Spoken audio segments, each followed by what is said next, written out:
If you're struggling to figure out how you can take your music production skills and mixing and mastering skills to the next level, today I'm going to give you 10 reasons why the Softube Console 1 can actually help you with getting better results for mixing and mastering.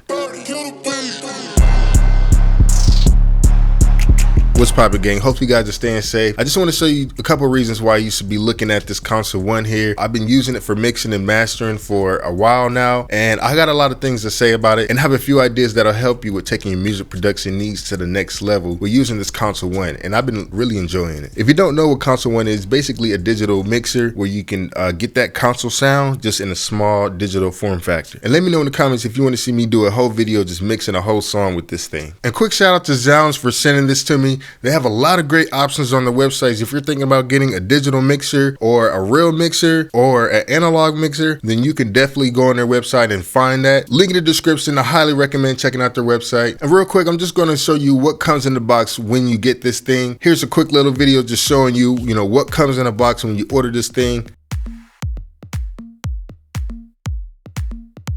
If you do decide to purchase this, you have to purchase each one at a time, and they do have their own separate boxes, basically just the cables, but it has some really nice packaging here, as you can see. So let's jump into number one. The first thing that I will say is the reason that you should get this is you can quickly make things wider. Now I have a session here pulled up, and when I click on this, you can see here, this is what it looks like, and you can change the way how it looks to get different UIs and stuff like that. If you want a small one, you want a really small, you want a bigger one like this one, which I prefer. So the way how you make things wider quickly is you just go ahead and select whichever track you want to do and hold down the shift and turn the input gain, and you will make it wider. So that's how you quickly make sounds wider. If you're mixing a lot of songs and you want to just quickly just do certain things, this is a really great tool to help you with mixing and mastering. Personally, I love using it for like guitars or just other sounds that that are in the music. The next reason why you should definitely check this out is you can quickly add punch to anything you want. Now, I personally like using this for vocals and stuff like that. But the way how you do it, so you would select whichever track you want to use and then quickly go over here to the shape section where you can quickly add some punch. And honestly, I think it sounds really great on vocals. Sometimes I do it with real instruments like pianos and guitars, even hi-hats. Real quick, before I get into the next one, just want to give a quick shout out to our sponsor, themusicgang.com. If you guys are looking for templates to help you with your music production needs, like better sounding beats, better sounding songs, I have templates for those, or you need mixing and mastering services where you can actually book me to help you get a better sound, check out themusicgang.com, link in the description. If you're having issues, just let me fix it and I'll go ahead and send that session back to you so you can have your own custom template. Now back to the video. The next reason why I feel like this will help you get to the next level is because you're actually touching real knobs and you get that tactile feel. Now me personally, I felt like more of an emotional connection when I'm actually mixing a song when I'm using this, because I can really get in there and feel exactly what I'm doing, versus using my eyes to see, okay, it's at this certain frequency. You're using your ears more when you're using this tool, and I think that's a really great thing when you're mixing and mastering for music production. Some of you guys are thinking, oh, I'd rather just click it in and stuff like that, and that's cool if you want to do that. But what you get with this tool, you get the option to turn things down at the same time. But you can't really do that with a mouse. I like doing this when I'm adjusting ad-libs. Maybe you have something going on the left and on the right, and you can quickly find that sweet spot by just holding these at the same time and getting that level that you want to get. And you can't really do that with a mouse, and you got to do it one at a time, and who knows, maybe you prefer it one at a time. The next reason why I feel like this will help you get to the next level with music production is the fact that it basically works with anything, FL Studios, Pro Tools, Logic, Reaper, and even your Universal Audio console. If you have Universal Audio products and interfaces, all you got to do is just hold this shift button and then hit the mode, and basically you're getting sent over to the Universal Audio console. And as you can see, if I move this knob here, which is my monitors, it basically turns the volume up and down. For some weird reason, I just prefer this method over just using these knobs over here and using the interface up and down volume knob. I don't know what it is, but I feel like it just has a smoother sound when you're moving the fader up and down this way. I don't know, it's just so much better. But also you can go down to your other tracks, like this is my microphone track here, I'm in line 3, and you can see it jumping on the actual fader itself. And it's pretty cool that this fader unit here has little bitty lights that indicate the volume, and I really like that. As you can see is doing that for my microphone here, and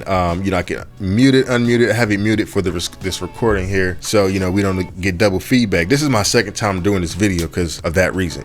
And then you can also pull up any of your Universal Audio plugins and stuff like that all from here without touching your mouse, and that is so great to have. If you decide to get both of these here together, you almost can eliminate your mouse at this point, because you could just control everything from here. You could upload any of your EQs, compressors that you own from Universal Audio, and control it using your hands, and it's so great. I love it a lot. The next reason why this will help you in your music production needs and getting you to the next level is the fact that you can get different emulations quickly with this tool. Right now, when you get this and you open it up on every single track, what you have to do, you have to open up a plugin that will give you an SSL console, an SSL E4000. Now that's a great sound. You know, you get really nice EQs and compressors and stuff like that with that console, but maybe you want to have a Neve console, maybe you want to have something else, and you can quickly do that by just going to whatever channel you want to go to, and maybe let's say I want to change the channel that I'm on right now onto a Neve console, even though I'm using a Neve 1073, the real one, a Heritage Audio successor compressor. Shout out to you guys. You guys have some great products. So what you want to do is go here to shift, go to one of the sounds here. Let's go to strip, which is number 1. You got to hold it, press it. Say like I'm in a track in FL Studios, like the choir track right here, which is nicely set up for me. What I'll do is hit the shift button and then hit 1, and then basically I can choose what type of console that I want. Like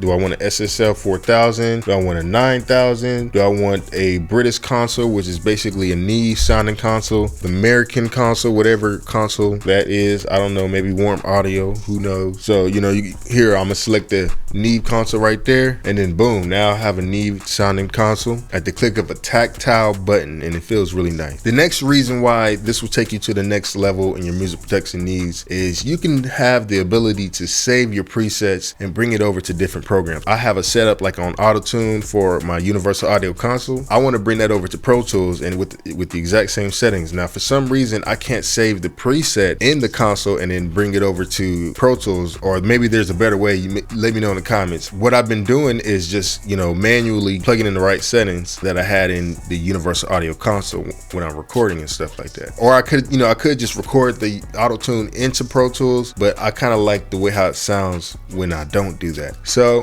what I could do is actually save the preset that's in the console 1 and bring that over to Pro Tools, or I can bring that over to FL Studio. So as you can see, here's the console right here. Let me go back over to my Universal Audio console. Say I want to save this preset that for whatever reason, you know, is just not working with getting over to the next DAW. So you see right here, we have a pre-save button. Click on that, and then easily you can just save it to whatever name you want to do, and then go over to the next DAW and bring in those same exact settings. The next reason why I feel like this will help you get to the next level with your mixing and mastering production needs is that you can quickly and easily add some really nice high quality EQ and compression at the click of a button. Say I've got a track right here, you know, maybe even my own track that I'm on right now.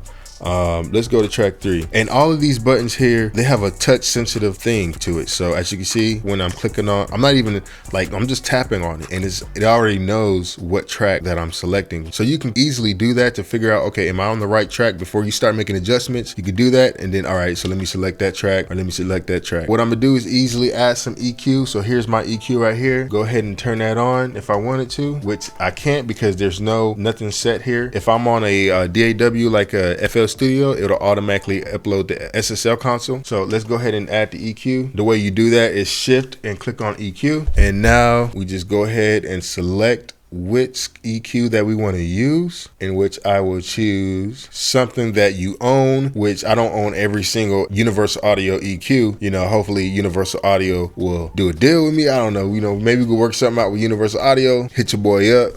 So let's just go to the SSL console right here. That's from Universal Audio. Boom, now we have EQ in here, and as you can see all the way over here, it actually brings in the SSL console right here. So you know, this is a real sounding EQ. When I'm making adjustments using my hands, it actually feels really great to adjust the music this way, and you know, it's doing all this in real time, and it's a really beautiful thing to be able to adjust your EQ and your compression with using tactile feedback. So I prefer this this method, and I think this will actually help you with mixing and getting to the next level. The next reason why this would help you get to the next level, this is very customizable. So as you can see, when I uploaded that SSL channel, it also uploaded an SSL compressor, which is a great thing that you want to use. But what if I want to use something else? What if I want a different compressor? So you can easily turn it on, turn it off, or click on, hold down shift, click on compressor, and then boom, now we have the option to change to another compressor. What if I wanted a tube tech compressor instead? That's a plugin that I actually own. All right, then I just hit the OK button right there, and then now we have another compressor, which is a tube tech, and it's showing up in my Universal Audio Console strip. There we go. So every time I'm moving some of these knobs in real time, it's doing the same thing over here. Here's my release, attack, and it just feels so much better to do it this way and to really dial in and get those small adjustments to get that sound that you're really looking for, versus using a mouse. Your hand might be a little bit shaky and you might not be able to really get to that point that you really want to get to. The next reason why I feel like this will help you with mixing and mastering and getting to that next level is the fact that it will actually help you save a lot of time. You can really get right to that track that you're trying to get to. Maybe you have under 20 tracks on your song. Literally, you have up to 20 tracks right here, and you can pinpoint whatever track that it is and quickly make those adjustments. If you're saving time, right, and you have a lot of sessions, this will help you get to the next level because you're doing it so much faster, and it's at a click of a button. The next reason why I feel like this will help you get to the next level is the fact that you can hook a lot of these up together and get more than 20 tracks. So for example, if you want just one of these, right, one of these to adjust the EQ and the compression, but you want like 20 faders, because this is only 10, you can definitely get another one of these and hook it up to your computer and get 20 tracks or 40 tracks, and basically have every single track that you use at a click of a button. You quickly get to track 40 if you got 40 faders. If you have 20 faders, super easy to hook up. Just hook it up to your computer. You don't got to do anything else. Open up the program, you're good to go. Let me know what other videos you want to see with me using this thing here. Let me know in the comments what other videos you guys want to see on this channel. Go ahead and follow me on TikTok, Instagram, Twitter. You guys stay safe. Peace.